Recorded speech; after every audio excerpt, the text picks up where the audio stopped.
Epidemic కెరటోకన్జక్టివైటిస్ ఇది తీవ్రమైన కండ్ల కలక. ఇది చాలా తక్కువ మందిలో కనిపిస్తుంది. దీని ప్రభావం కొంచెం తీవ్రంగానే ఉంటుంది. నిర్లక్ష్యం చేస్తే ఇది కంటి ముందు భాగాన్ని అంటే కార్నియాను ప్రభావితం చేస్తుంది. దీనివల్ల దీర్ఘకాలిక దృష్టి సమస్యలు తలెత్తే ప్రమాదం ఉంటుంది. ఆ వైరస్ వల్లనే కండ్లపై ఎడినో వైరస్ ప్రభావం వల్ల కండ కలక సోకుతుంది. సాధారణంగా వర్షాకాలంలో వాతావరణంలో తేమ శాతం అధికంగా ఉంటుంది. వైరస్లు వృద్ధి చెందడానికి ఈ తేమ అనుకూలంగా మారుతుంది. దీంతో వర్షాకాలంలో రకరకాల వైరస్లు వృద్ధి చెందుతాయి. వీటిలో ఒకటి ఎడినో వైరస్. అయితే ఎడినో వైరస్ సోకినంత మాత్రాన కండ్ల కలక రాదు. దీనిలోని కొన్ని ప్రత్యేక స్ట్రెయిన్ల వల్ల మాత్రమే ఈ సమస్య తలెత్తుతుంది. దీని ప్రభావం వారం నుంచి 10 రోజుల పాటు ఉండవచ్చు. ఇక ఇన్ఫెక్షన్ ప్రభావం అందరిలోనూ ఒకేలా ఉండదు.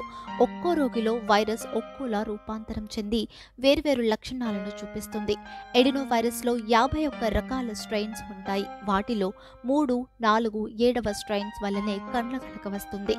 ఈ 3 స్ట్రెయిన్స్ ను కలిపి సీరోటైప్స్ అంటారు.